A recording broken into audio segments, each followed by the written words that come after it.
सहरो इफ्तार में हमारे दस्तरखान पर बहुत सारी ग़िज़ाएं होती हैं, हमारी मनपसंद चीज़ें होती हैं, लेकिन उम्मत मुस्लिमा का सबसे बेहतरीन तबका, इस उम्मत के सबसे ज़्यादा बेहतरीन लोग अहले फ़लस्तीन घास से रोज़ा इफ्तार करने पर मजबूर हैं। छोटे छोटे बच्चे घास खाकर अपनी भूख मिटा रहे हैं।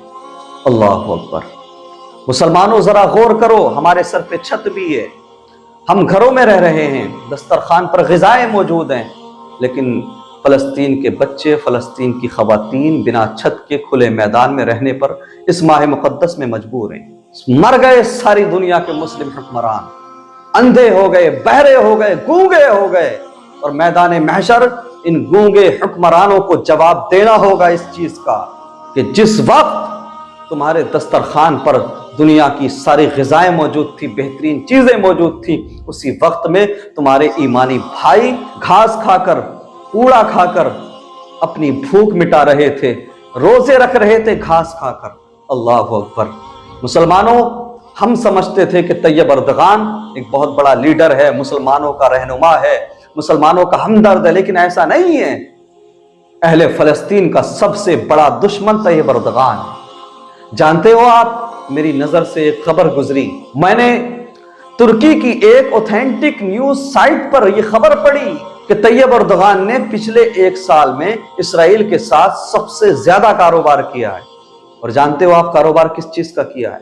हथियारों का कारोबार, गोला बारूद का कारोबार। यानी फलस्तीन पर जो बम बरसाए जा रहे हैं, फलस्तीन पर जो बारूद बरसाई जा रही है, वो बारूद तुर्की से आ रही है।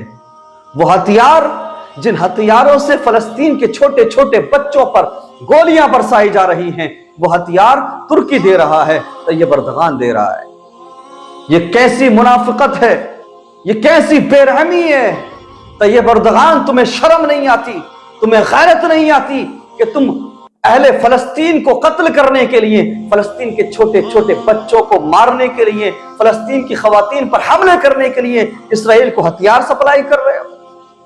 तैयब अर्दगान, तुमसे महशर में हिसाब लिया जाएगा, तुमसे मैदान महशर में पूछा जाएगा, और हम सब गवाही देंगे कि जब फलस्तीन के बच्चों पर जुल्म हो रहा था, फलस्तीन पर जो बम बरसाए जा रहे थे, फलस्तीन पर जो गोलियां चलाई जा रही थी, वो गोलियां देने वाला तैयब अर्दगान था। खुद को बचा नहीं पाओगे तुम। आज तुम अहले फलस्तीन के लिए कुछ करना तो छोड़ो, उनके कत्ल की वजह तुम बन रहे हो। उन पर बम बरसाने के लिए, उन पर हथियार चलाने के लिए सब कुछ तुम मुहैया करा रहे हो। अरे तैयब अर्दगान, खैरत करो। तुम्हारे लिए तो दुनिया के हर खित्ते में, हर कोने में बैठने वाला मुसलमान, बसने वाला मुसलमान दुआएं करता था, तुम्हारी सेहत के लिए दुआएं करता था, तुम्हारी तंदुरुस्ती के लिए दुआएं करता था, तुम्हारी जीत के लिए दुआएं करता था। लेकिन आज तुम खुद अपनी कौम के कातिल बने हुए हो। आज तुम खुद फलस्तीन के छोटे छोटे बच्चों पर जुल्म कर रहे हो।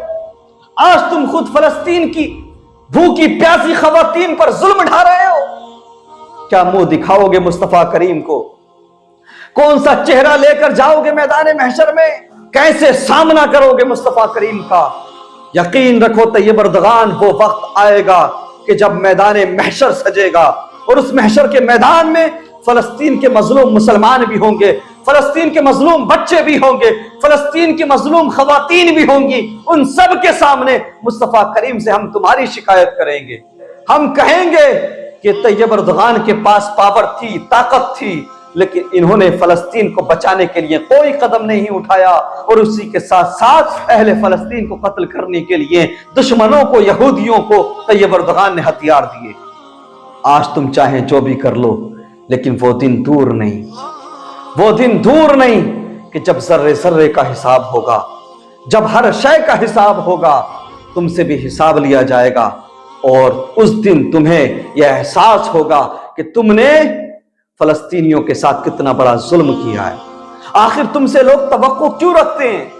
तुमसे ये उम्मीद क्यों रखते हैं कि तुम फलस्तीनियों के लिए कुछ करोगे? उसकी वजह यह है कि फलस्तीन एक तवील अरसे तक, एक तवील मुद्दत तक तुर्की के अंडर रहा है, तुर्की की जेर हुकूमत रहा है। उस्मानियों की जब तक हुकूमत थी, फलस्तीनियों की हिफाजत तुर्की करता रहा। आज तुमने उसी फलस्तीन को यहूदियों के रहमो करम पर छोड़ दिया।